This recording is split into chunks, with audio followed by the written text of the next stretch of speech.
নমস্কাৰ, দীপিকা ৰাহুল চেনেলটোলৈ স্বাগতম জনালোঁ। আজি মই সম্পূৰ্ণ নতুন সোৱাদৰ এবিধ কাটা নিমকি বনাই দেখুৱাবলৈ ওলাইছোঁ। আশা ৰাখিছোঁ ভিডিঅ'টো চাই ভালেই পাব। চাই ভাল পালে লাইক শ্বেয়াৰ কৰিব। তেন্তে বলকচোন আমি বেছি পলম নকৰি ভিডিঅ'টো আৰম্ভ কৰোঁ। প্ৰথমতে মই 200 গ্ৰাম মান ময়দা লৈছোঁ। তাৰপিছত মই কেইটামান নৰসিংহৰ পাত এনেকৈ শুকান কেৰাহীত সেকি লৈছোঁ আৰু এতিয়া এই পাতখিনি মই গুড়ি কৰি লৈছোঁ। এই গুড়িখিনি মই ময়দাখিনিত যোগ কৰিছোঁ। কেইটামান মই ক'লা জিৰা যোগ কৰিছোঁ। ইয়াৰ পিছত মই ৰিফাইন তেল যোগ কৰিছোঁ। ৰিফাইন তেল দিলে মচমচীয়া হয় খাবলৈ। এতিয়া আটাইখিনি মই ভালকৈ সানি লৈছোঁ।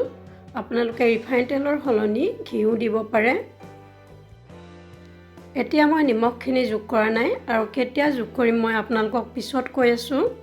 কাৰণ আগতে যদি আমি নিমখ যোগ কৰোঁ তেতিয়াহ'লে নিমকিখিনি ফুলি নুঠিব। এতিয়া মই অলপ অলপকৈ পানী যোগ কৰি সুন্দৰ এটা ডো প্ৰস্তুত কৰি ল'ম। পানী একেলগে দিব নালাগে কাৰণ বেছি ঢিলা হৈ যাব পাৰে। আৰু অলপ পানী যোগ কৰিছোঁ। মানুহে ভাবিব পাৰে যে কাটা নিমকি বনোৱাটো একেবাৰে সহজ, কিন্তু সেইটো নহয়। কাটা নিমকি বনোৱাৰো কিছুমান নিয়ম আছে বা পদ্ধতি আছে। যিমানেই ময়দাখিনি ভালকৈ সুন্দৰকৈ মাৰি ল'ব বা মঠি ল'ব, সিমানেই নিমকিখিনি খাই ভাল লাগিব। দেখিছেনে সুন্দৰ ডো এটা প্ৰস্তুত হৈছে। এয়া আঙুলিটো দিয়ে মই ধুনীয়াকৈ চাইছোঁ। একেবাৰে টানো হোৱা নাই বা একেবাৰে ঢিলাও হোৱা নাই, বৰ ধুনীয়া হৈছে। আকৌ এবাৰ মই ধুনীয়াকৈ কৰিছোঁ, চিঙি ভাঙি দি আকৌ ডোটো সুন্দৰকৈ প্ৰস্তুত কৰি ল'ম। ডোটো প্ৰস্তুত হৈ গ'ল। এতিয়া মই ইয়াৰ পৰা 3টা ডাঙৰ ডাঙৰ লাড্ডু বনাই ল'ম।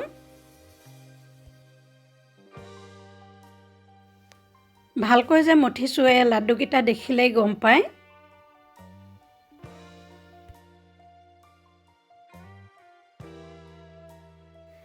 এতিয়া সামান্য পৰিমাণৰ ময়দা লগাই লৈ ৰুটি আকাৰত বেলি গৈছোঁ।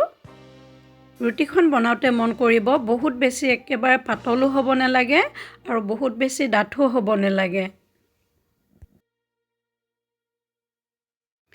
যিহেতু লাড্ডুটো আমি ডাঙৰকৈ বনাইছিলোঁ, সেইকাৰণে ৰুটিখনো বহুত ডাঙৰ হৈছে।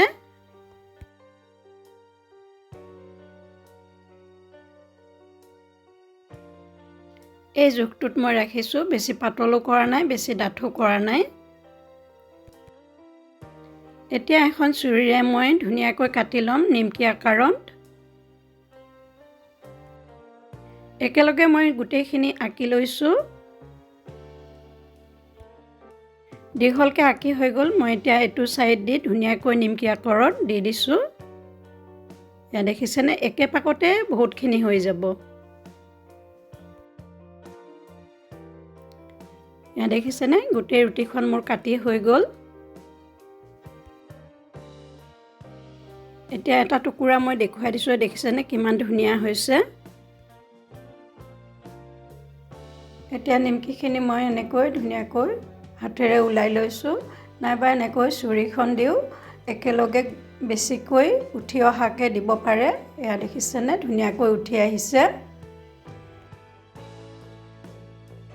এতিয়া মই আটাইকেইটা লাড্ডু এনেকৈ বেলি ধুনীয়াকৈ কাটি ল'ম। আটাইখিনি নিমকি কাটি নেদেখুৱাওঁ, গোটেইখিনি কাটি দেখুৱালে বহুত ডাঙৰ হৈ যাব ভিডিঅ'টো। এতিয়া মই কেৰাহী বহাই দি নিমকিকেইখন ভাজি দেখুৱাই দিম। এয়া মই কেৰাহী গৰম দিছোঁ। যিহেতু মই ৰিফাইন তেল দি নিমকিখিনি ভাজিম, সেইকাৰণে মই ৰিফাইন তেল দিছোঁ। প্ৰথমতে তেলখিনি ভালকৈ গৰম কৰি ল'ব লাগে। এখন নিমকি মই তেলত দি চাইছোঁ, ধুনীয়াকৈ তেলখিনি গৰম হৈছে। এতিয়া মই নিমকি অলপ অলপকৈ দি গৈছোঁ আৰু এইখিনি মই ধুনীয়াকৈ ৰঙচুৱাকৈ ভাজি ল'ম। নিমকিখিনি কেৰাহীত দিয়াৰ পিছত গেছৰ ফ্লেমটো সদায় লো কৰি ল'ব লাগে আৰু লো ফ্লেমত ধুনীয়াকৈ ৰঙচুৱাকৈ ভাজিব লাগে। এয়া দেখিছেনে নিমকিখিনি ধুনীয়াকৈ ফুলি ফুলি উঠিছে। এনেকৈ মই নিমকিখিনি লুটিয়াই পুটিয়াই ৰঙচুৱাকৈ ভাজি ল'ম। নিমকিখিনি ধুনীয়া ৰঙচুৱা হৈছে। এতিয়া মই নিমকিখিনি তেলৰ পৰা ছেপাৰেট কৰি থৈ দিম। নিমকিখিনি বহুত বেছি ক'লাকৈ ভাজিব নালাগে, তেতিয়া তিতা তিতা লাগিব পাৰে। গতিকে এইটো জোখত নিমকিখিনি ভাজি ল'ব লাগে। এনেকৈ মই আটাইখিনি নিমকিয়ে ভাজি ল'ম। এয়া দেখিছেনে ইমানখিনি মই নিমকি পালোঁ। নিমকি সদায় ঠাণ্ডা কৰিহে টেমাত ভৰাব লাগে। ডটো বনাওঁতে যে মই নিমখ দিয়া নাছিলোঁ, এতিয়াহে মই নিমখ যোগ কৰিম। এয়া মই ক'লা নিমখ লৈছোঁ। সদায় নিমকি বনালে লাষ্টত ক'লা নিমখ যোগ কৰিব লাগে, খাই খুবেই সোৱাদ লাগে। এতিয়া মই নিমখখিনি ভালকৈ মিহলি কৰি ল'ম। নিমকিখিনি খুবেই মচমচীয়া হৈছে। এতিয়া নিমকিখিনি মই বেলেগ এটা পাত্ৰত থৈ দেখুৱাই দিম।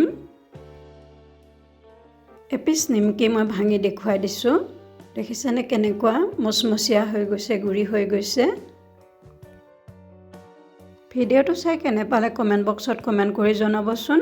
যদিহে চাই ভাল পালে লাইক শ্বেয়াৰ কৰিব আৰু নতুন নতুন ভিডিঅ' এনেদৰে পাই থাকিবলৈ চেনেলটো ছাবস্ক্ৰাইব কৰি থ'বলৈ নাপাহৰিব। অতি সোনকালে অন্য এটা নতুন ভিডিঅ'লৈ উপস্থিত হোৱাৰ প্ৰতিশ্ৰুতিৰে আজিলৈ আপোনালোকৰ পৰা বিদায় মাগিছোঁ। ভিডিঅ'টো সম্পূৰ্ণকৈ চোৱাৰ বাবে ধন্যবাদ।